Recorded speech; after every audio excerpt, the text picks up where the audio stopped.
everybody. So now it is time to prep the furniture. So for this piece, this is Erin's dining room table. And normally when we get a large piece of furniture into our shop, it's already taken apart, which is one less step for us. So what we're gonna have to do is clean the piece.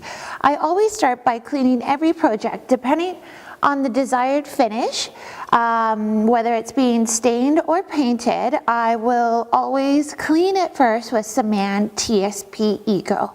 So this is the product right here. So this is a heavy duty, eco-friendly cleaner and degreaser. So it comes in a concentrate. So all you need to do is add 1 capful to a bucket of water. Now, if you want, you can wear gloves. This piece of furniture, it's not very dirty, so I'm not too nervous about wearing gloves. So I'm just going to roll up my sleeves. And I'm using my 300 grit sanding pad. And I just want to start at the top and work my way down, giving the surface a really good scrub. Now this is a dining room table, so make sure to get into all the nooks and crannies. You want to make sure that you're removing all the grease, any food spills. Okay, so that looks perfect. I'm just going to give it a quick dry with my Wonder Rag right here. This will just help it dry faster and remove any dirty water.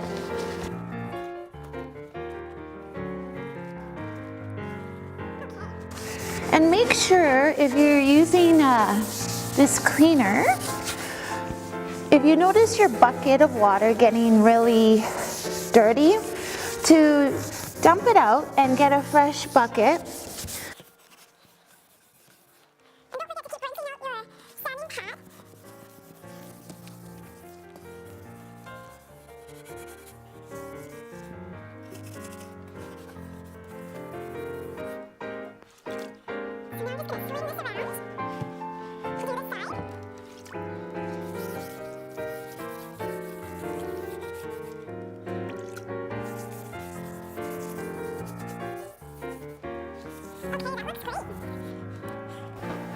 So up next, we will be chemically stripping the top and the base. Here we have Erin's dining table top, and she's requested us to refinish in a dark black stain. So first we need to strip the existing finish off, and we're going to walk you through how to do that. Yeah, there's a number of things you're going to need to chemically strip this top. I guess maybe we should just start with safety first. You want a really well ventilated area. The chemical stripper it's very strong, so you want to be very careful with it. As far as safety equipment goes, there's not a lot, but there are some good things to have. But well ventilated area, good lighting, those are pretty key. Aside from that, you want a good chemical resistant glove. Some safety glasses. I'm just going to talk about these glasses real quick. We use these, we've had these for quite a while. They're made by steel, make chainsaws and everything else if you're not familiar with steel. They're very inexpensive, really, and they're a metal frame, which is unusual in a safety glass. They're UV, well, these ones are UV protected. So we'll put an affiliate link in below the video for these. We really like these. They fit well. But given they're pretty sturdy and we've used them for quite a while, so again, you know, when we talk about tools or things, it's because we use them and we like them, and we believe that they're a good product, especially for the value. I think these were around $15, so you know, a good safety glass for $15 is pretty tough to come across, especially a metal frame one. What I love about it is I can put my head down and they don't fall off. They're actually quite snug fitting on my head. Yeah, they are. I mean, if you have a really large head, you might feel them pinch a bit. If you wear them for too long. If you wear them for a long time. So, you know, I mean, you want to try that kind of thing on, or if you're ordering it online, you get it in, make sure you're comfortable with it, because you don't want to be getting a headache because your safety glasses are pinching your head or something. So aside from the glasses, The respirator. a respirator's a good thing, especially if you're chemically sensitive. It's a good thing to use and have. It's, you know, especially with dealing with chemical stuff. So aside from that though, Long sleeves. long sleeve is a good idea. Closed-toe shoes. Yeah. Also, you want to cover your floor. Lay down paper, poly, something. You're going to get overspill or drips, that type of thing. And it is pretty caustic, so cover your floor is a very good idea. I guess aside from that, natural chip brushes we find work really well. For applying it. For applying it, and you'll see that as we go on. But these are really good and they're very inexpensive, but they stand up. The thing with a lot of cheap dollar store brushes or big box store brushes, as soon as you put them in the chemical stripper, They melt. They melt. They break down. Yeah. Or they'll leave particles and stuff on your surface, which you don't really want. What else? We've got a scraping block. If you're worried about damaging your top, if you're dealing with a softwood, it's a good idea to use a scraping block. Yeah, that's a maple scraper. Yeah, a maple scraper. They work pretty well. Very basic, but it really prevents when you're scraping your top and getting the finish off. This really prevents gouging or that type of thing, which you can get from a putty knife. So what we use as far as a putty knife goes is an old putty knife. You know, they're well used, or just sand off the sharp edges so that they're not going to bite into the table when you're scraping the excess off. And that's something that you're going to get a feel for. You don't want to push really hard because you will gouge the wood surface. It's not about a lot of force. It's applying enough of the product that it does what it needs to do. And what you're doing is cutting this clear coat finish off. That's the important thing. We'll get into that a little bit further too. These metal trays. The metal trays. Awesome because they're reusable. So we'll have a clean one and then a dirty one for picking up the remover. What you're scraping off. This one, you're going to put additional stripper in it. You keep that one clean. Like Tara said, you got a dirty one. So you'll scrape off and get your excess off into the dirty tray. And then having some rags at the end for cleaning. Yeah, definitely want a couple rags because you'll want to wipe out the excess too. And the stripper itself. So for this project, we'll need an entire gallon for an 8 to 6 person dining room table. Yeah, approximately. Yeah. You know, you want to be generous with this, and you'll see we put quite a bit of product on. The reason is you need a good heavy coat of it. You know, they say about 3 mil. I don't know. I guess it's all you get to gauge that, but you want a good heavy coat of it, and you don't want it to dry.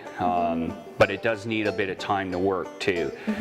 Typically, we'll apply it, let it sit for about 20 minutes, and then scrape it off. And again, you might have to repeat that. Rinse and repeat a number of times to get that finish off, and that's what you're trying to do, is get the finish off. It's not necessarily the color. We're going to cover getting the stain out if there's still residual stain with a little different step, but that'll be a little bit further in the video. And always clean with TSP before you start this process. You don't want to be pushing more grime, oils, dirt, that type of thing into the wood unnecessarily. So it's a good idea to clean it prior. In addition to that, we typically stay away from steel wool, but the additional step that we're going to take here is going to clean the surface again anyway. So our experience has been we haven't ran into a problem using steel wool because we do take another step of cleaning the surface after we've chemically stripped it. So what can happen, and I guess the concern is because we're a water-based shop and we use water-based products, steel wool can leave some particles behind, and it is possible, and what that's going to do is basically rust in your finish and discolor. We haven't seen that happen, No. but I guess it is possible. But we use steel wool, and you'll see in these grooves, if you have grooves in your table, corner edges, the end surfaces, it does work really well, and you kind of got to get in those areas to scrub them a bit anyway, so it is a good thing to have. Again, we wash it out with another chemical process after this, and then a final, again, we wash it with a TSP before we go to staining it. That's after repairs and that type of thing. So let's get started. We'll get this stripped down and show you how to basically strip your piece of furniture. Tara's just going to pour some of the product on, and we're just going to move this around with our chip brush. Again, you want a good generous amount on here. Direction doesn't matter, just get yourself covered.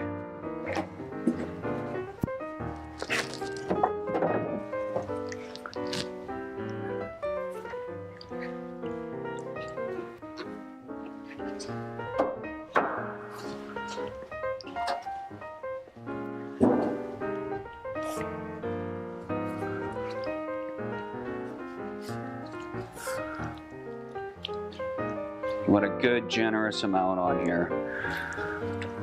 Don't worry about if you have excess.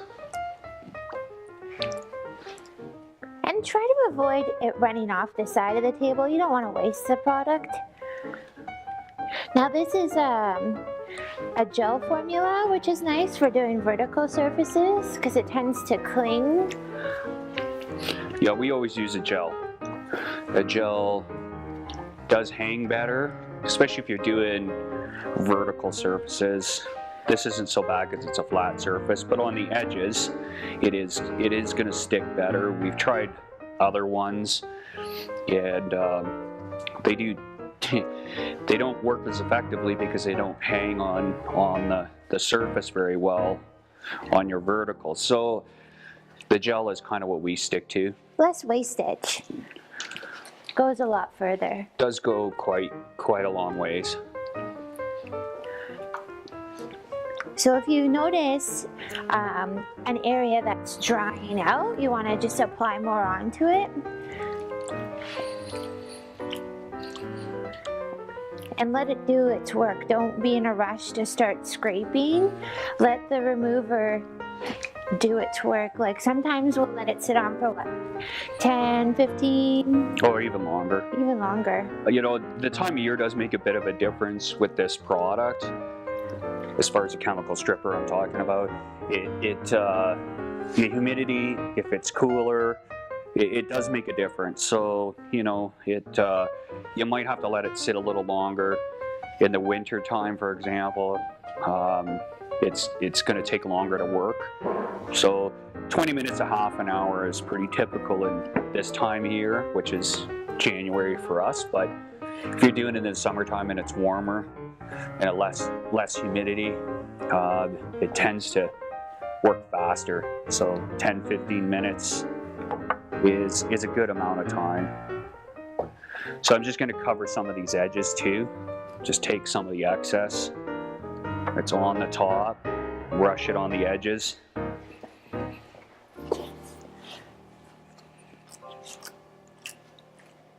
Now make sure when you're stripping a piece of furniture at home that you're close to water. If you do feel maybe you got a hole in your glove or you spilt some on your clothes or on your skin, you want to rinse it really well with cold water, and that'll deactivate the product and it'll stop working. Yeah, you'll know if you get it on your skin because it does burn. It feels wet, like cold and wet at first, and it'll slowly creep up on you. Yeah, it feels like a sting.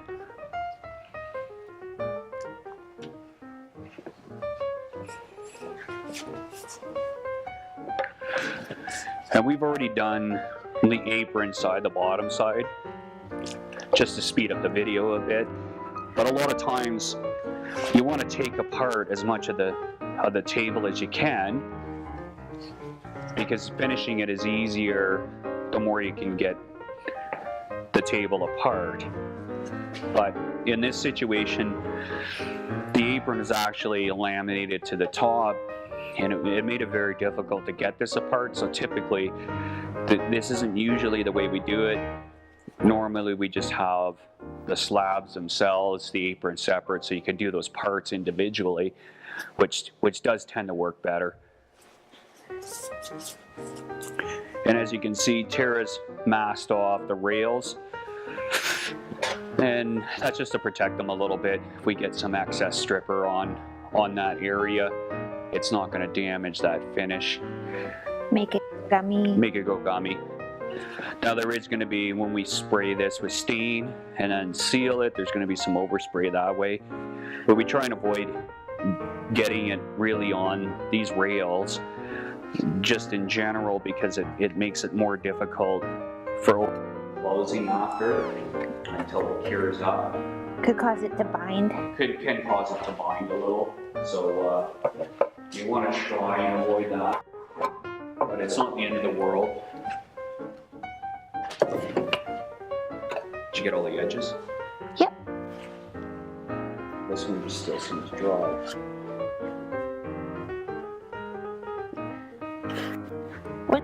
I like to scrape with the wood grain.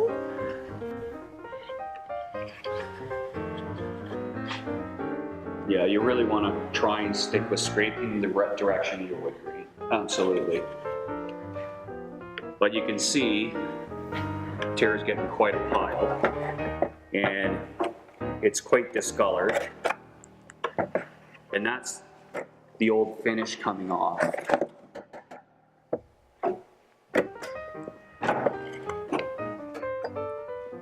So as she's scraping it and just taking off the excess,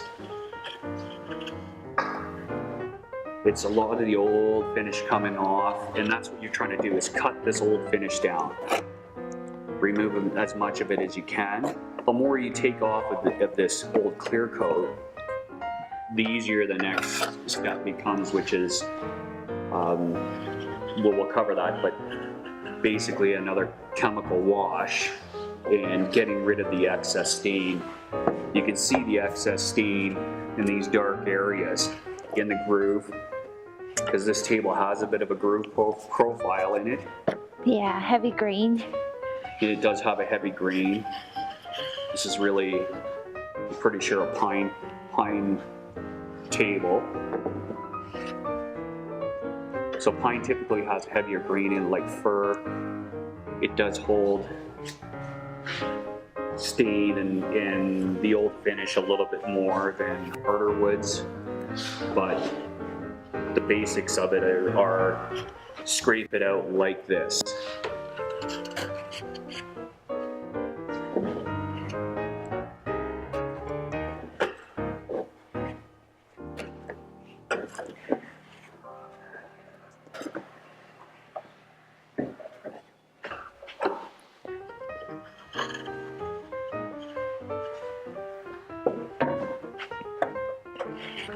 You want just a little bit of pressure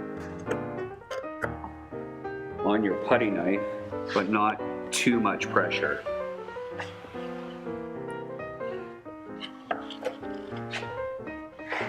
Because if you put too much pressure on it,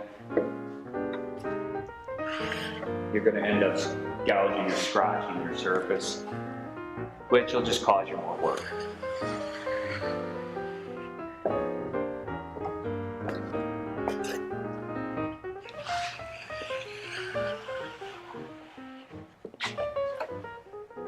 And what you want to avoid is you want to get all this excess off, because if it dries in the surface,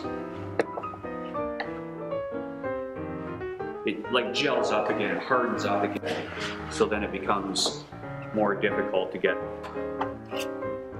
the excess off your surface again.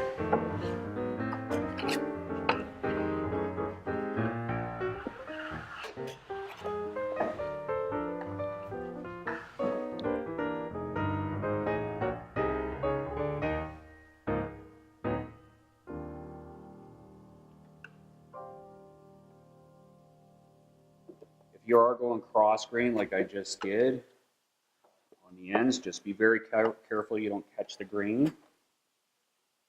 Again, harder woods are a little more forgiving that way.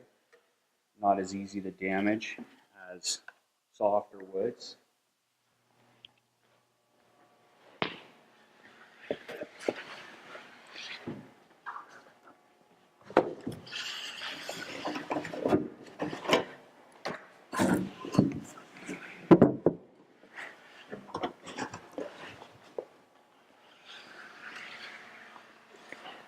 Oh, I'll grab the cloth. You might want to hit the grooves with a little steel wool too. Okay.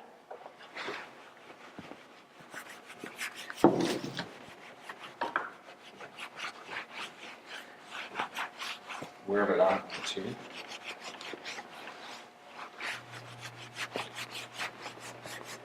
Again, we'll take the steel wool, a little batten of steel wool is always good to have. And I just typically, I'll rip the battens in half, and that's adequate. And you can see, if you scrub in this groove, you're going to start pulling out that wool finish and excess steam. Just go over all your grooves like that. And it's not super crucial at this point to get it all out, because the next step to this, we're going to get the remainder of it. So we now have the old finish removed, and now we need to do a chemical cleaning. Yeah, we've chemically stripped the old finish off, like Tara just said. And the reason you want to do that is you want to get it down so it doesn't have a barrier for you to remove the rest of the stain and actually get the wood back to close to what it originally was. It 9 times out of 10, doing this process, chemically stripping the finish off first, and then this step, really, we haven't experienced very many times where we haven't been able to get it down to that original wood, where there's some tinting in it or very minimal. Absolutely. So, and even if you have a bit of minimal tint to it, it's typically, unless you're just going to seal that clear, you're restaining it, that's going to cover that anyway, so you can hide that little bit of shift or a little bit of tint from the original stain color if you don't get it 100% out anyway. Mm-hmm. So at this point, we like to use a methyl hydrate lacquer thinner combo, and it's 50-50. 50-50 or 1-to-1. Yeah. It's pretty straightforward. You still have to wear the same equipment, so Yeah. your gloves, your goggles, well-ventilated area, respirator If you want. Yeah. Typically, we'll wear a respirator, but for video purposes, obviously we can't wear them. You still want some clean rags around. Just a note on the chemical strip too, I don't know if we can see that or not. This is just a little bit of what we had left over from chemically stripping it. And just disposal. This isn't biodegradable, so you want to dispose of this. We put this in the garbage. It's kind of a bulk form, and it does dry up, so you can just put it in the garbage and clean your pan out that way afterwards. Mm-hmm. For the methyl hydrate lacquer thinner, or you'll see in some of our videos we use acetone too, you want to waistband and dispose of this right. Don't dump any of this down or wash it out down the drain. There are biodegradable chemical strippers. We just don't find that they work very well. Mm-hmm. It's quite tedious and not very time effective. No. So we stay away from a biodegradable. Unfortunately, a chemical stripper, from our experience, has just been the best solution. Mm-hmm. And some people are probably asking themselves or sitting there wondering why we don't just sand the hell out of everything. And there's a couple reasons why we don't sand it. Number one, this would be a lot of sanding, and you never get the same result as you do stripping it first. We do, and you'll see, we do take a step of a light sand, but part of the problem with sanding things is damaging the profile of the furniture. This particular piece, it's a farmhouse style tables, so it's not crucial. You could sand this out, but what you're going to end up with is it's not as effective unless you sand the bejeebas out of it. You're not going to get all the old stain and finish off of it, which are in turn going to show when you restain it and reseal it. So we stay away from heavily sanding things. A, because it damages a profile. B, it doesn't work as well typically, and for corners and edges and things like that, it really isn't as effective as chemically stripping it. And I guess thirdly, just as a side part to that, a lot of furniture has laminate or veneers on it. Yeah. So you're very likely to damage those veneers unless you've got a fair amount of experience with sanding. You're likely to damage that veneer, which is gonna show when you stain it. It sticks out like a sore thumb. Yeah, absolutely. We've done it. Yeah. We've learned from our mistakes, and unless you're very careful with sanding veneers, they're very, very easy to damage. So chemical stripping is really the solution. It's a little more expensive because there's a lot of product involved. It's very time consuming, but at the end of the day, the result is Beautiful. far better. Yeah. So just wanted to touch on the basics of what you're going to need. Again, some clean rags too. Yep. And we'll get started with getting this chemically washed. At this point, we've got our 50-50 half methyl hydrate, half lacquer thinner. Yeah. And we're going to start basically washing this out. We're using a 300 grit sanding pad to do this. We'll put a link in for where to get these from. These stand up really well. They're a good quality sanding pad. But that being said, you just want to scrub it and start washing out this old finish and stain. And as you can see right there, wipe it off before it flashes off, and just keep repeating. And you keep rinsing your sanding pad out to clean it out, because it's going to get filled with old stain and old sealer that's left on the surface.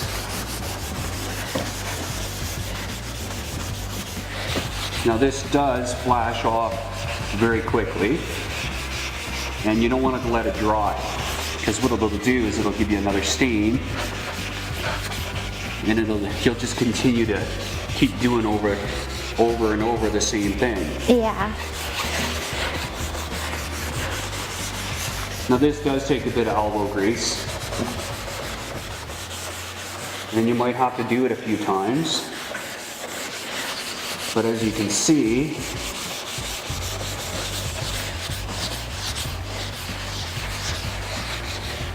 we're really getting down to the original color of the wood, tone of the wood, what have you. And that's really what you're looking for.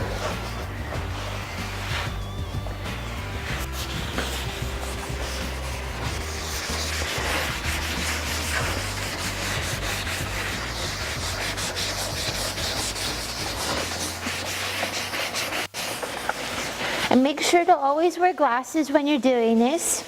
This stuff does tend to spray around on you if you're working fast.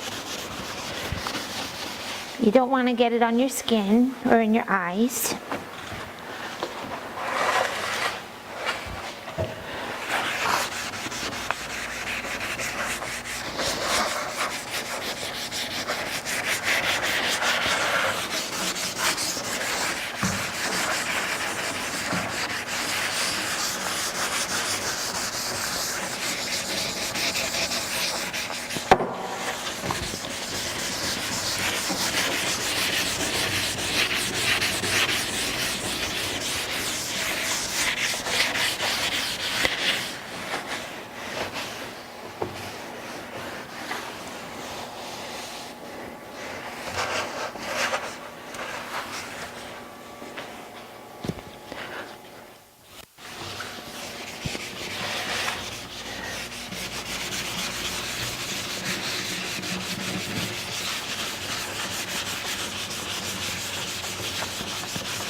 So as you can probably see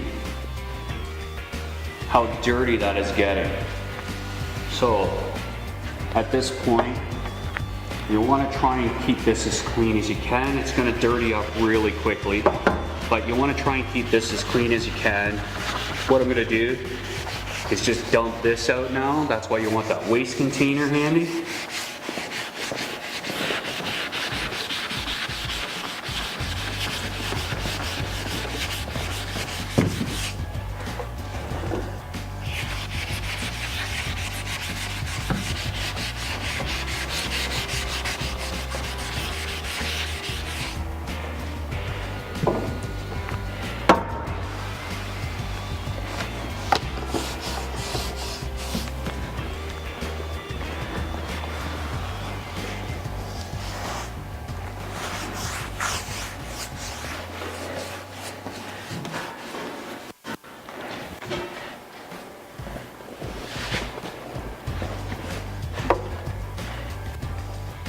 We're just going to refresh.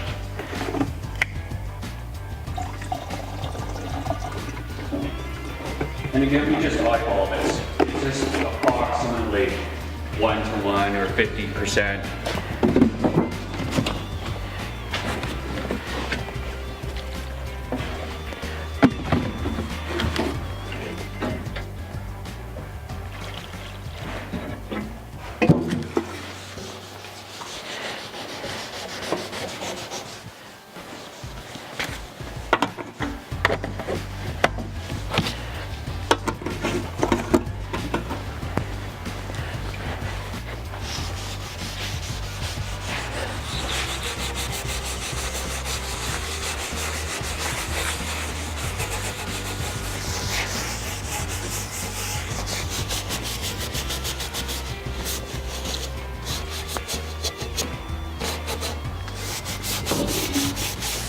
So Tara and I are going to keep going with this, and we'll be right back.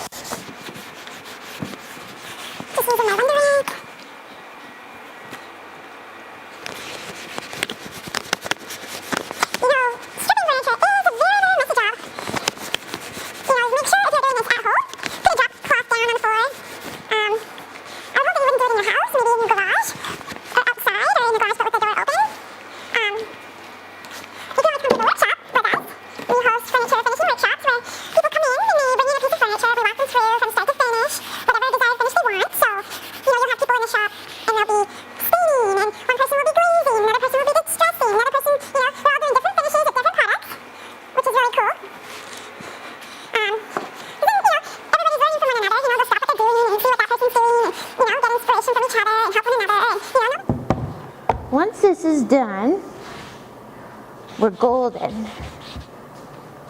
So we keep our waste in a container like this. Oh, you can't see me. Here. Ooh, now you can see me.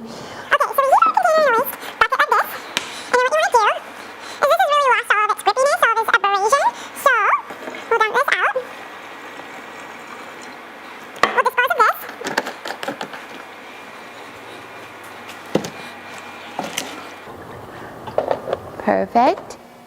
All right, so Erin's table has been chemically stripped, and then we did a chemical clean on it to remove the stain, and now it's time to clean the piece.